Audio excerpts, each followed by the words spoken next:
Chers amis, bon matin. J'espère que vous allez bien. C'est encore un plaisir pour moi de me retrouver parmi vous ce matin pour commenter la parole de Dieu.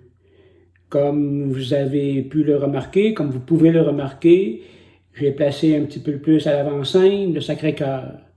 Hier, c'était la fête du précieux sang, du corps et du sang du Christ, le Saint-Sacrement. Ce Dieu qui a le cœur ouvert vers chacun d'entre nous. J'enlèverai votre cœur de pierre, dit le Seigneur, et je vous donnerai un cœur de chair. Je mettrai en vous mon esprit. Vous serez mon peuple, et moi, je serai votre Dieu. Prions.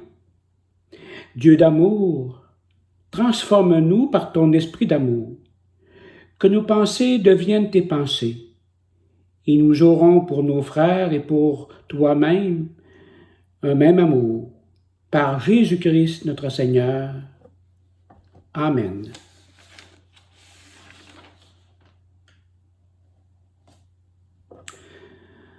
Proclamation de la bonne nouvelle de Jésus-Christ selon saint Matthieu.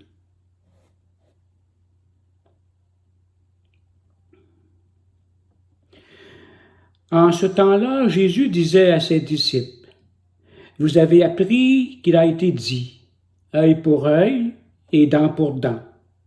Eh bien, moi je vous dis, de ne pas riposter aux méchants. Mais si quelqu'un te gifle sur la joue droite, tends-lui encore l'autre. Et si quelqu'un veut te poursuivre en justice et prendre ta tunique, laisse-lui encore ton manteau. Et si quelqu'un te réquisitionne pour faire 1000 pas, fais-en 2000 avec lui. À qui te demande, donne.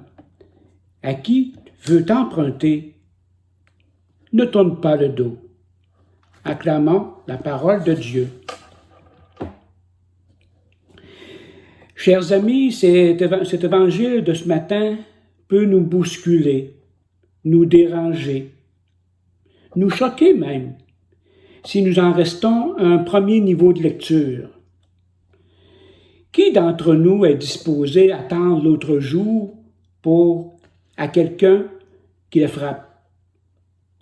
Qui va se laisser faire si quelqu'un le traîne en justice et lui en donner plus de ce qu'il lui enlève? Nous sommes appelés ce matin à regarder ce texte d'Évangile en adoptant un autre regard que celui de l'œil humain, mais plutôt adopter le regard de Dieu qui nous dépasse parce que c'est un regard divin. 2 messages retiennent mon attention dans la parole de Dieu de ce lundi. Le premier message: ne pas répondre à la violence par la violence, mais par une proposition de paix. À la haine, répondre par l'amour. Jésus est sur la montagne, il présente la suite de son enseignement. Ce passage de l'Évangile suit de quelques versets celui des béatitudes. Les béatitudes telles que présentées par Matthieu, dont je vous ai parlé lundi dernier, est un sommet de la vie morale et spirituelle qui implique une dimension de disponibilité à Dieu dans sa relation d'amour et dans des actions concrètes à l'égard de ceux qui souffrent. Le chemin qu'il nous propose pour y arriver est celui de l'amour, de la miséricorde et du don de soi. L'amour doit nous amener à ne pas tourner notre regard sur soi-même, mais sur les autres. C'est un peu ce que je voulais introduire avec ce magnifique chant de Richard Vidal que nous avons entendu en début de célébration. Vous avez appris qu'il a été dit œil pour œil et dent pour dent. Eh bien, moi, je vous dis de ne pas riposter aux méchants. Dieu nous appelle à vivre les valeurs chrétiennes dont ne font pas partie la violence, la colère, la vengeance, la discorde, la rivalité, l'égoïsme. Aimer à la manière de Dieu, c'est aussi pardonner à sa manière pour un monde meilleur. Plusieurs extraits de la parole de Dieu nous font mention de ce désir de Dieu pour chacun d'entre nous.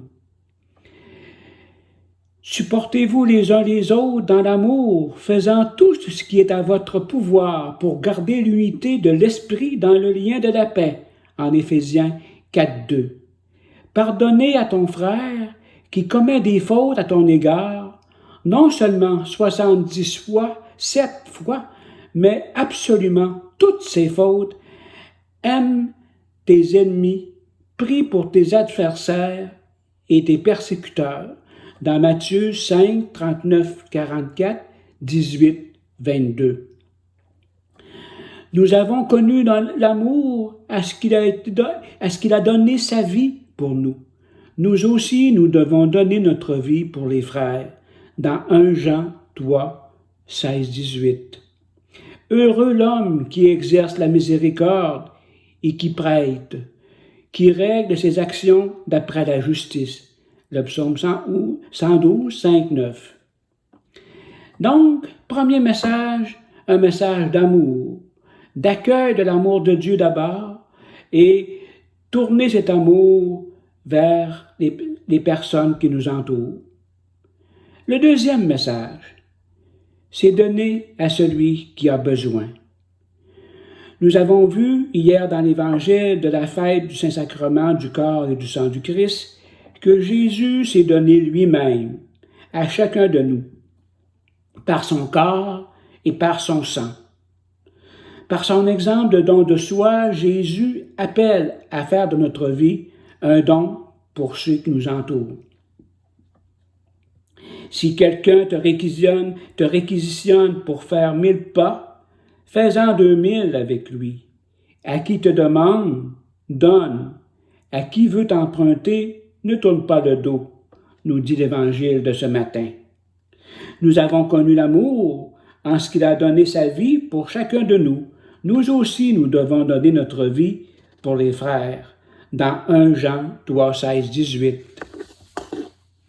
Un chrétien qui est en relation d'amour intime avec le Seigneur est appelé à tourner son regard vers l'autre, à être attentif à ses besoins. Car j'ai eu faim et vous m'avez donné à manger. J'ai eu soif et vous m'avez donné à boire. J'étais étranger et vous m'avez recueilli. Dans Matthieu 25, 35, 40. J'étais nu et vous m'avez vêtu. J'étais malade et vous m'avez visité. J'étais en prison et vous êtes venus me voir, vers moi. Dans Matthieu 25, 36. Celui qui a pitié du pauvre prête à l'Éternel, qui lui rendra selon son œuvre. Proverbe 19, 17.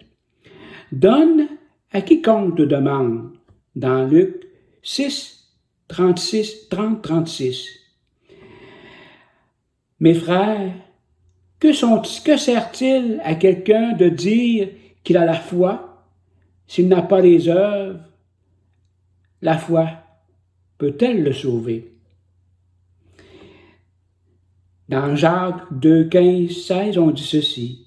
Si un frère ou une sœur sont nus et manquent de la nourriture de chaque jour, et que l'un d'entre vous leur dise « Allez en paix », chauffez-vous et vous rassasiez, et que vous ne leur donniez pas ce qui est nécessaire au corps, à quoi cela sert-il?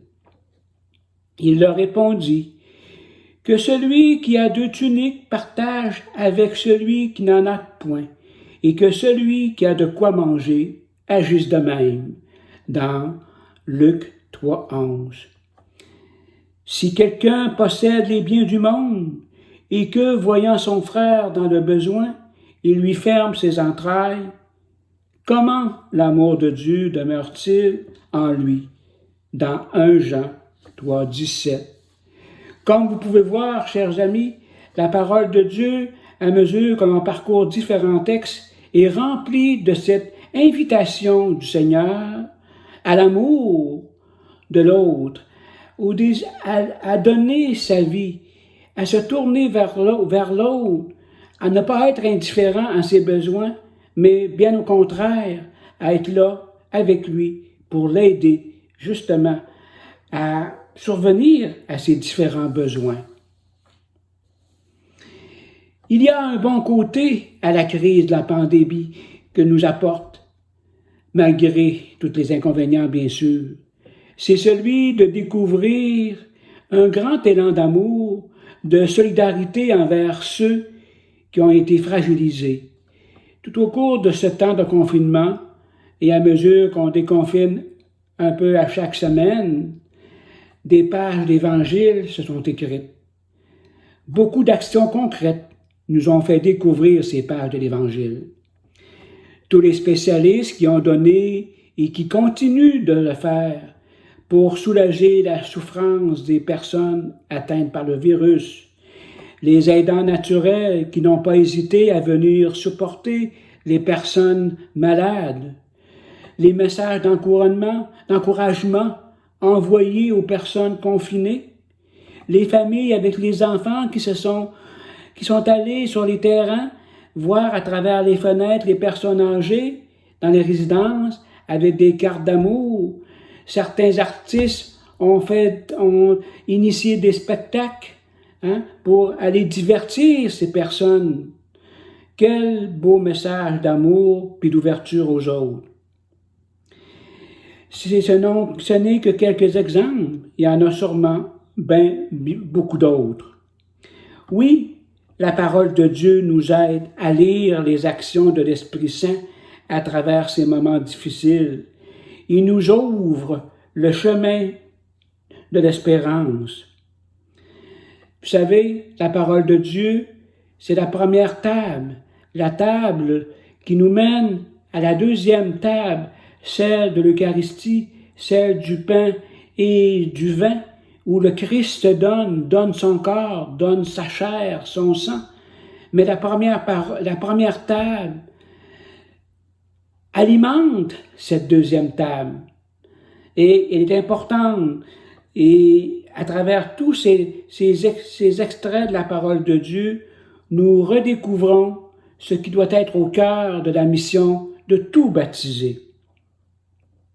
Oui, le Seigneur, en ces temps difficiles, nous appelle à la patience. Nous vivons présentement des déconfinements.